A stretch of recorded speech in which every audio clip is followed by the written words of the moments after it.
साई मराठी या चॅनलमध्ये तुमचे अगदी मनपूर्वक स्वागत करते। थोडं तुझं थोडं माझं ह्या मालिकेच्या आजच्या भागामध्ये असं बघायला मिळतं की गायत्रीचे बाबा जे आहेत ते मानसीच्या घरामध्ये असतात, तेव्हा तेजस सूरज जे आहेत ते मामांना बोलतात की मामा तुम्ही आता खूप दिवसांनी आमच्या घरी आलेले आहेत, तुम्ही आराम करा, काहीच करू नका। तेव्हा आता इकडे मामा बोलतात की मी गणपती बाप्पासाठी सुंदर असा हार बनवतो। तेव्हा आता इकडे दिनेश जो आहे तो बोलतो की ठीक आहे मामा। त्यानंतर इकडे मामा जे आहेत ते फुलांचा हार बनवण्यासाठी साईडला जाऊन बसतात। आता इकडे तेजस जो आहे तो फोनवर बोलत असतो। दुसरीकडे मानसीने आता या तेजसचा कॉल ऐकल्यामुळे तेजसला जे काही पारगावला जायचं सत्य जे आहे ते मानसीला समजलेलं असतं, त्यामुळे मानसी चिडलेली असते। तर दुसरीकडे आता हे दिनेश जो आहे तो या मामांशी गप्पा मारत असतो। दिनेश बोलतो की मामा तुम्ही मोठे की मानसीचे मामा मोठे हो? तेव्हा मामा बोलतात की मी मानसीचा सक्का मामा आहे। तेव्हा आता इकडे दिनेश विचारतो की तुम्ही काय काम करत असतात? तेव्हा मात्र इकडे दिनेशला हे मामा सांगतात की मी सध्या काहीच काम करत नाही। आणि दुसरीकडे आता बोलता बोलता जेव्हा दोघेजण गप्पा मारत असतात तेव्हा गायत्रीचे बाबा जे आहे ते दिनेशला जावई बापू जेव्हा असं बोलून जातात तेव्हा मात्र इकडे या दिनेशला खूप मोठा धक्का बसलेला असतो। दिनेश बोलतो की अहो मामा मी कसला तुमचा जावई? तेव्हा आता तिथे गायत्री येते। गायत्री बोलते की अरे दिनेश तू असं काय बोलतोस? शेवटी मानसी जी आहे ती त्यांची भाची आहे, मग मी पण त्यांची भाचीच आहे। मग मला जर ते मुलगी मानतात, मानसीला मुलगी मानतात, मग तुला जावई बापू म्हटल्यावर काय वाईट वाटलं? असं पण गायत्रीची आई ती दिनेशला बोलत असते। त्यानंतर आता गायत्रीची आई ती आपल्या बाबांजवळ बसून गप्पा मारत असते। बाबा तिला बोलतात की गायत्री दिवसांमागून दिवस हे जात असतात। इकडे आता गायत्रीच्या बाबांना आपल्या गायत्रीच्या मुलाची सुद्धा बंटीची आठवण आलेली असते। ते बोलतात की काय ग बंटी इथे दिसत नाहीये, तू बंटीला कुठे हॉस्टेलला ठेवलं की काय? तेव्हा गायत्री ही आपल्या बाबांना सांगते की मला प्रभूंपासून माझ्या बंटीला दूर ठेवायचं आहे, त्यामुळे मी त्याला नाही इथे ठेवत, कारण हे प्रभू जे त्याच्याशी प्रेमाने वागतात ना त्यामुळे त्याला लळा लागतो, त्यामुळे मी नाही ठेवत त्याला इथे, असं पण ही गायत्री आपल्या बाबांना सांगत असते। तेव्हा गायत्रीच्या बाबांना वाईट वाटत असतं। दुसरीकडे आता जेव्हा ही मानसी आणि तेजस बोलत असतात तेव्हा आता ते आबा जाते आणि आबा ही विनीशी फोनवर बोलत असते। तर तेजस विचारतो की काय चालू आहे आबा? तेव्हा आबा बोलते की नाही मी विनीशी बोलत होते, आपल्या इथे आता गणपती विसर्जन जे होणार आहे त्यासाठी मी विनीतला बोलावलंय आणि तो एकटाच येणार आहे, असं आबा जी आहे ती आपल्या भावाला बोलत असते। दुसरीकडे आता ही छाया जी आहे ती घरामध्ये खूप टेन्शनमध्ये आलेली असते, कारण आता तिचे बाबा जे आहेत ते गायत्रीचे बाबा आहेत आणि बाबा असे घरात आलेत आणि ते मानसीच्या घरात राहायला गेले, याचा धक्का जो आहे तो छायाला खूप बसलेला असतो। छाया दीदीला बोलते की दीदी मला खूप भीती वाटते त्या माणसाची, असं छाया रडतच दीदीला सांगत असते। तर गायत्री तिची समजूत काढत असते। गायत्री बोलते की कसली भीती वाटते तुला? अगं ते आपले बाबा आहेत, बाबांची अशी भीती बाळगायची नाहीये, बाबा खूप चांगले आहेत आपले, एक ना एक दिवस ते आपल्या बाजूने नक्की होतील, असं पण गायत्री ही ती छायाला बोलत असते। आपल्याला जो काही त्रास आहे तो देणार नाही, ते प्रभूंना देतील, आपल्या मुलींबद्दल शेवटी बाबा चांगलाच विचार करतील ना, तुला कसं समजत नाही छाया? असं पण ही गायत्री बोलत असते।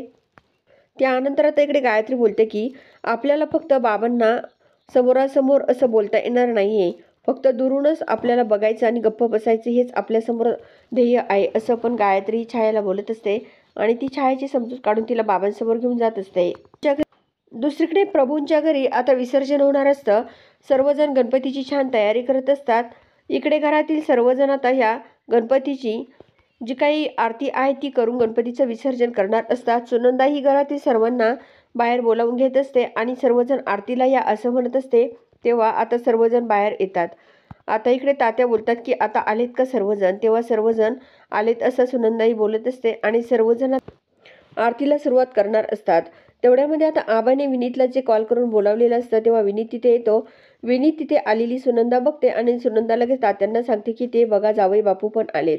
आता विनीत तिथे आलेला बघून या गायत्रीला तर खूप मोठा धक्का बसतो। गायत्री खूप टेन्शनमध्ये आलेली असते, कारण गायत्रीला वाटत असतं की आपलं जे काही भांडं आहे ते विनीतमुळे फुटेल की काय, असा प्रश्न या गायत्रीला पडलेला असतो। तर विनीत आल्या आल्या सुनंदा आणि आपल्या तात्यांना नमस्कार करत असतो। तेव्हा आता ही मानसी जी आहे ती आपल्या विनीतकडे बघते। सुनंदा सुद्धा आता या जावई बापूंचं खूप कौतुक करत असते। सुनंदा बोलते की जावई बापू तुम्ही अगदी वेळेमध्ये आलात। तेव्हा आता इकडे सूरज आणि गीता जे असतात ते साईडला उभे असतात आणि ते आता पाहुण्यांकडे बघत असतात. आबाई बोलत असते. आबा बोलते की विनीत हे बघ, हे आहेत मानसीचे मामा म्हणजे तुझे काका, तू यांना ओळखतो का, असं पण आबा जी आहे ती आपल्या ह्या विनीतला बोलत असते. म्हणजे आता ही गायत्री जी आहे ती खाली बघत असते. गायत्री आपल्या मनाशी बोलते की आता आता तर काहीच खरं नाही आहे, कारण आता हे जर सर्व सत्य समोर आलं तर माझं काहीच खरं नाही या घरात, असं पण गायत्री जी आहे ती आपल्या मनाशी बोलत असते. तेजस आणि मानसी जी आहे ती विनीतकडे बघत राहतात. त्यानंतर विनीतला आता या मानसीने कॉल करून जो काही प्लॅन आहे तो पुढील सांगितलेला असतो, त्यामुळे मानसीला कसलंच टेन्शन नसतं. मानसी अगदी छान प्रकारे हे टेन्शन बाजूला करणार असते. आता विनीत जो आहे तो खूप खुश होऊन या आपल्या मानसीच्या मामांपुढे जातो, म्हणजे गायत्रीच्या बाबांपुढे, आणि काका तुम्ही कसे आहेत, बरे आहेत का, असं विचारू लागतो. आता तर गायत्रीची चांगलीच वाट लागलेली असते. गायत्रीला खूप टेन्शन आलेलं असतं. गायत्रीचे बाबा जे आहेत ते या विनीतला बोलतात की मी बरा आहे. आता मानसीची आहे, मानसी या तेजसकडे बघत राहते आणि मानसीने आता सर्व प्लॅनिंग करून हे जे काय आहे ते सक्सेस केलेलं असतं, त्यामुळे मानसीला कसलीच भीती नसते.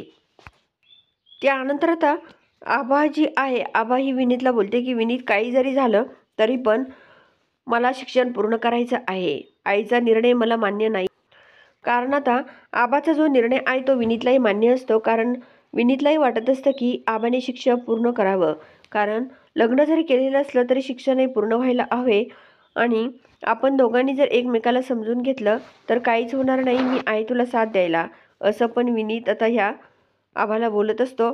तेव्हा आता हा विनीतचा जो काही निर्णय आहे तो अगदी ह्या आपल्या तेजसला पटलेला असतो. तेजस विनीतचं खूप कौतुक करत असतो. मानसी असते, दिनेश, सूरज जो ते सुद्धा आता ह्या गायत्रीकडे बघत असतात, कारण त्यांना विनीतचा निर्णय आवडलेला असतो. दुसरीकडे आता गायत्रीचा चेहरा जो आहे तो अगदी बघण्यासारखा झालेला असतो, कारण आता तिची चांगलीच वाट लागलेली असते. आता सर्वजण घरातील आरती म्हणत असतात. घरातील सर्वजण आता इकडे छान प्रकारे गणपतीची आरती करत असतात. अगोदर सुरुवातीला सुनंदा आणि तात्या जे आहे ते गणपतीची आरती करतात. त्यानंतर गायत्री आणि दिनेश जे आहे त्यांच्या हातून ही आरती होते. गायत्री सुद्धा आपल्या मनाशी बोलते की आता या घरात माझे बाबा माझी साथ देणार आहे. ही वास्तू जी आहे ती जमीनदोस्त होणार आहे, असं पण इकडे ही गायत्री जी आहे ती बोलत असते. दुसरीकडे आता आपली तेजस आणि मानसी जी आहे ती अगदी सुंदर प्रकारे ही गणपतीची आरती करत असतात आणि ते दोघे सुद्धा आता आरती करत असताना तेजसच्या हाताला आपली मानसी हात लावत असते आणि मानसी जी आहे ती आपल्या मनाशी बोलते की गणपती बाप्पा, मी अजून तेजसला माफ करू की नको ह्या प्रश्नाचं उत्तर अजूनही मला मिळालेलं नाही आहे. एवढं उत्तर फक्त तू मला दे, असंही मानसी जी आहे ती आता गणपती बाप्पासमोर बोलत असते. तेजस बोलतो की मी एक गोष्ट लकी चार्मपासून लपून ठेवलेली आहे. छान प्रकारे गणपतीचं विसर्जन जे आहे ती आता आरती झाल्यानंतर हे आपले तात्या व सुनंदाचे तिन्ही मुलं जे आहे, सूरज, दिनेश आणि ते, हे तिघेजण अगदी छान प्रकारे ते गणपती विसर्जन करत असतात आणि सर्वजण टाळ्या वाजवत असतात. तेव्हा मात्र इकडे आता गायत्री जी आहे ती इकडे बाहेर आलेली असते आणि तिचे बाबाही तिथे समोर असतात, तर मानसी जवळ उभी असते. त्यानंतर गायत्री जी आहे ती सर्वांना आवाज देऊन बोलत असते आणि जेव्हा गायत्री सर्वांना आवाज देते तर मानसी त्या गायत्रीला विचारते की वहिनी काय झालं, तुम्ही का सर्वांना बाहेर बोलावताय. तर गायत्री बोलते की शांत बस, कशाला तू मध्ये मध्ये बोलतेस. तेव्हा आता इथे तेजस, सूरज, गीता, तात्या हे सर्वजण बाहेर येतात. दिनेश सुद्धा बाहेर आलेला असतो, गीता पण आलेली असते. तात्या बोलतात की काय झालं. त्यावेळेस गायत्री सर्वांना सांगते की तुम्ही इथून पुढे त्या रूममध्ये राहायचं नाही.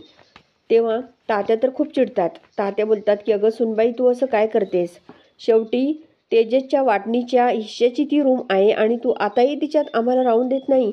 त्या खोलीवर पूर्ण तेजसचा अधिकार आहे आणि तू आम्हाला तिथे पण राहून देणार नाहीस का, नेमकं तुला काय करायचं, असं तात्या हे या गायत्रीला बोलत असतात आणि चिडत असतात. तर सर्वजण गायत्रीकडे बघत असतात. तेजसला माहीत असतं की गायत्री कशी आहे ती. तेजस लगेच बोलतो की अहो, ह्या बाईचा चेहरा जो आहे ना तो मला कधीच समजलेला आहे. ही फक्त एक चांगुलपणाने मतलब असला तर चांगली बोलते, नाहीतर हिचं खरं रूप काय आहे ते मला कधीच समजलेलं आहे, असं तेजस बोलत असतो. तेव्हा सर्वजण तेजसकडे बघत राहतात. तर मित्रांनो, नेमकं काय होणार हे बघण्यासाठी चॅनलला जरूर सबस्क्राईब करा, लाईक करा आणि व्हिडिओ बघितल्यामुळे अगदी मनापासून धन्यवाद.